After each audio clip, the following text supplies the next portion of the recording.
Hello students, कैसे हैं आप सब। उम्मीद करता हूँ आप सब ठीक होंगे और आपके बोर्ड एग्जाम्स की तैयारियां बिल्कुल ठीक चल रही होंगी। बच्चों, जैसा कि आप बोर्ड पे देख रहे हैं, आज हम लोग गॉस की थ्योरम पढ़ने वाले हैं, यानी कि गॉस लॉ पढ़ने वाले हैं। तो स्टेटमेंट मैंने पहले से ही लिख दिया है, हम लोग एक बार ज़रा इसको पढ़ते हैं। मैं इधर हट जाता हूँ और पढ़ता हूँ। देखिए, लिखा हुआ है, किसी बंद पृष्ठ से निकलने वाला विद्युत फ्लक्स उस पृष्ठ द्वारा घिरे हुए कुल विद्युत आवेश की मात्रा का 1/ε0 गुना होता है। इंग्लिश में कहें तो the net electric flux through a closed surface is 1/ε0 times the net charge enclosed by the surface। मतलब इसको लिख सकते हैं कि फाई इज इक्वल टू होता है Q/ε0। भैया देखो, जैसा कहा गया है कि बंद पृष्ठ से निकलने वाला विद्युत फ्लक्स उसके द्वारा घिरे हुए कुल विद्युत आवेश की मात्रा का 1/ε0 गुना होता है। तो हमने वही लिख दिया कि फाई इज इक्वल टू होता है Q/ε0। ठीक है, लेकिन कैसा होना चाहिए? क्लोज्ड होना चाहिए। एक तो सरफेस कैसी होनी चाहिए? क्लोज्ड होनी चाहिए। और दूसरा क्यू कैसा होना चाहिए? Total net inside. मतलब कोई एक सरफेस है, पूरी तरीके से बंद है, बंद सरफेस के अंदर कोई क्यू चार्ज है, तो उसका जो टोटल चार्ज है उसका 1/ε0 टाइम हो जाता है हमारा इलेक्ट्रिक फ्लक्स। ठीक है ना। अब क्योंकि ये लॉ है तो इसका कोई प्रूफमेंट तो होगा नहीं, क्योंकि वो तो नियम है, दे गए है ना। तो हम लोग क्या करेंगे, इसको वेरीफाई ज़रूर कर सकते हैं।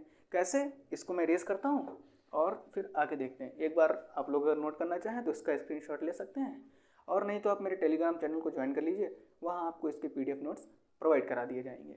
ठीक है ना। तो इसको मैं इरेज करूँ यहाँ से। हो जा।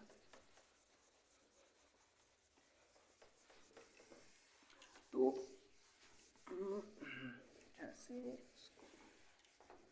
अब हम लोग बच्चों देखते हैं, जैसा कि इन्होंने कहा कि एक चार्ज है, तो ले लेते हैं एक छोटा सा चार्ज Q। ठीक है ना, ये Q प्लस का। ठीक है, और ये कैसा है? एक बंद सरफेस में है, तो सॉरी, एक बंद कोई 3D शेप होगी। हाँ, दूसरी चीज़, ये 2D में नहीं 3D में होनी चाहिए। शेप कैसी होनी चाहिए? 3D में। तो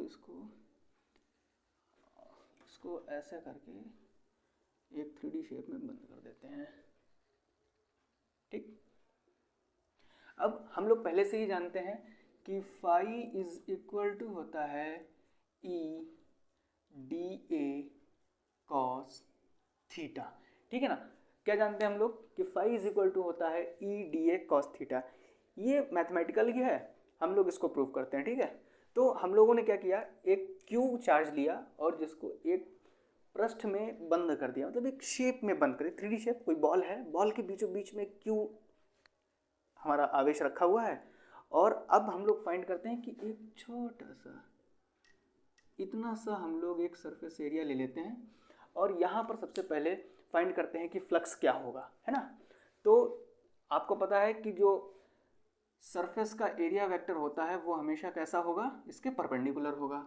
तो परपेंडिकुलर कहाँ से होना? जैसे कि ये क्यू से इस तरह से ऐसे, ये हो गया हमारा सरफेस का एरिया वेक्टर DA। अब एरिया वेक्टर यहाँ निकल गया, ठीक, Q यहाँ बीच में है।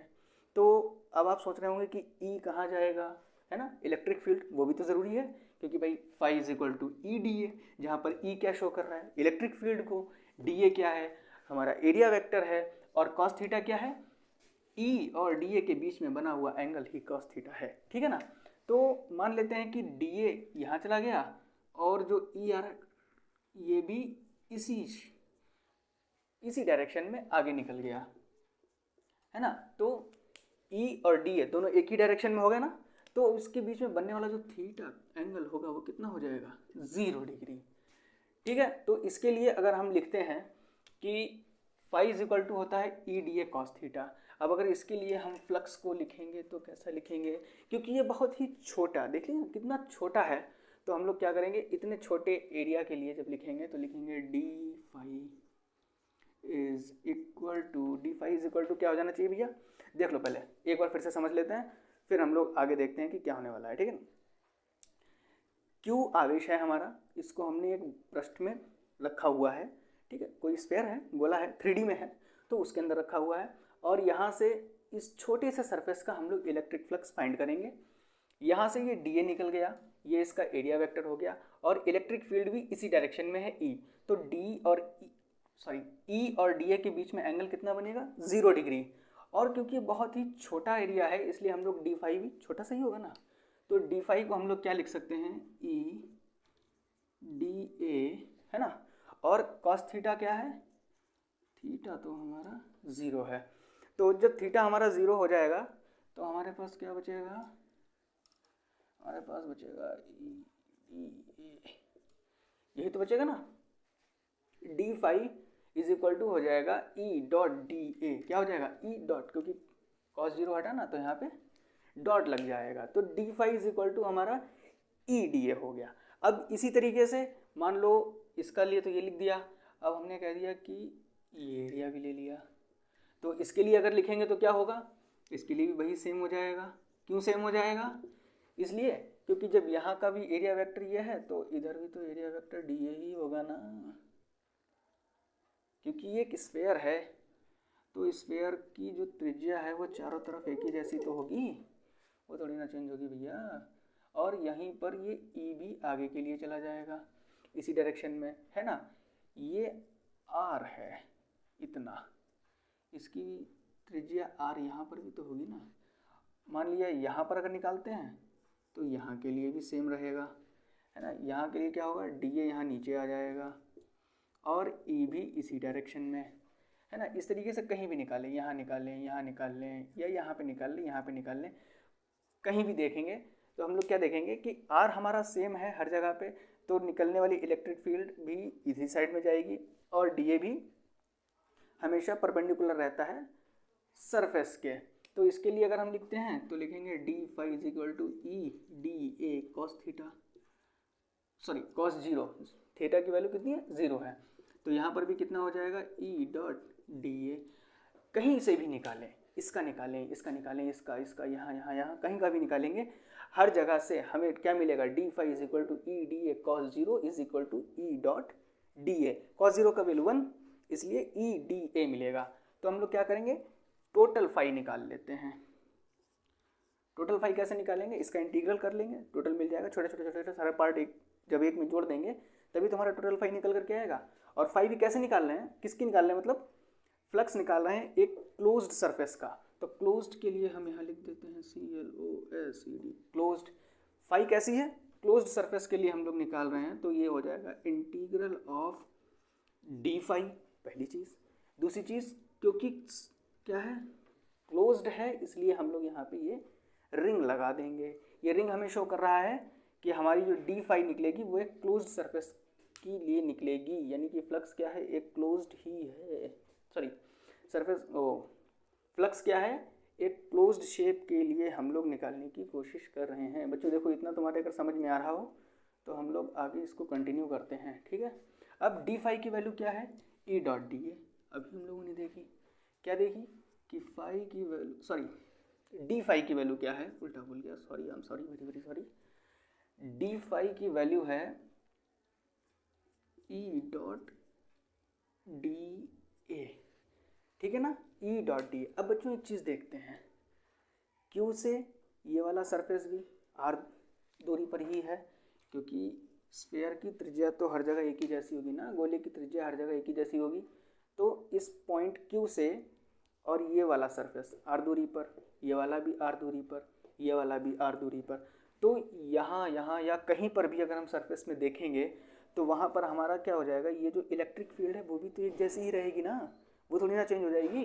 भाई सरफेस है, ओ सॉरी स्फेयर है, गोला है, मतलब हिंदी में समझो यार, गोला है तो गोला एक ही साइज़ का तो होगा, और बिल्कुल सेंटर में हमने क्यू को रखा हुआ है, तो वहाँ से जो भी इलेक्ट्रिक फील्ड बाहर के लिए आ रही है, देखिए ये जो इस साइड में जा रही है, इस साइड में जा रही है, इस साइड में जा रही है, वो भी सब कैसी होंगी, सेम होंगी, एक ही जैसी होंगी।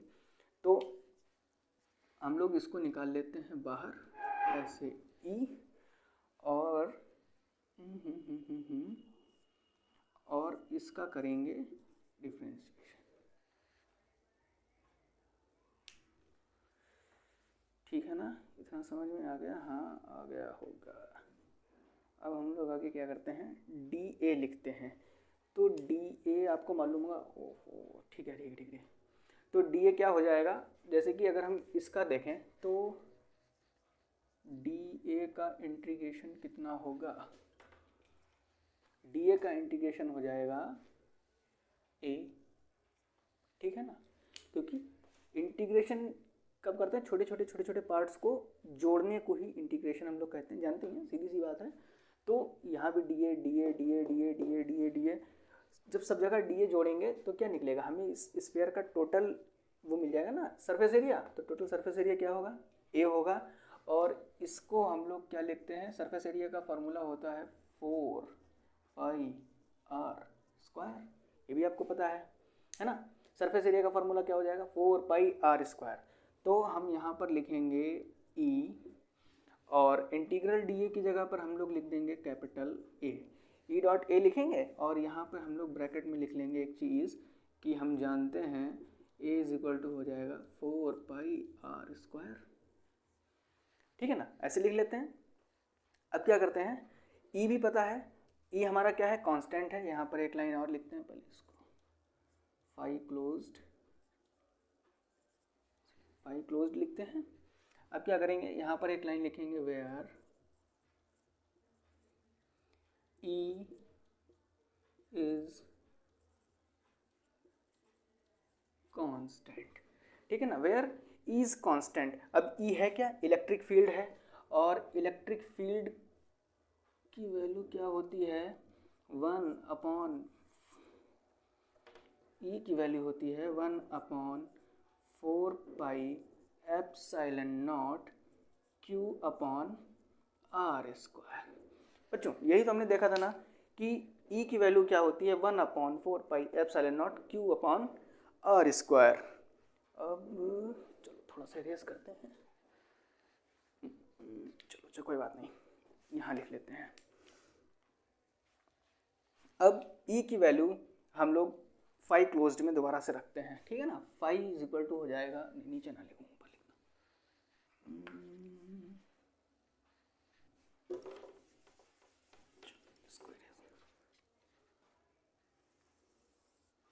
यहाँ से समझते हैं।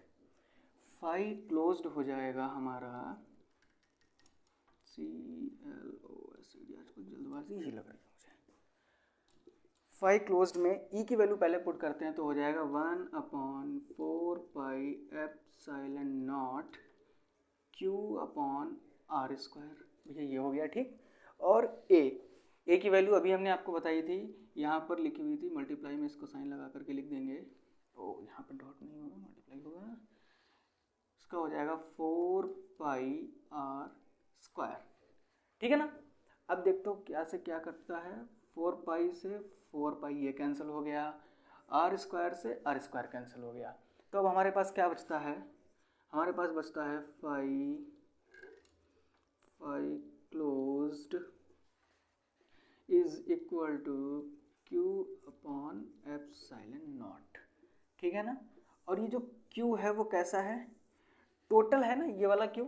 देखिए वही चीज़ आ गई ना जो गॉस ने कहा था कि किसी पृष्ठ का जो इलेक्ट्रिक फ्लक्स होता है वो उस पृष्ठ से निकलने वाले आवेश, मतलब निकलने वाले नहीं, जो पृष्ठ के अंदर जितना आवेश होता है टोटल उस शेप में, उसका 1/ε0 टाइम्स होता है। तो Q कैसा हो जाएगा, ये नेट इनसाइड हो जाएगा ना, तो यहाँ पे लिख देते हैं नेट इनसाइड। और यही तो है हमारी गॉस की थ्योरम, नेट इनसाइड।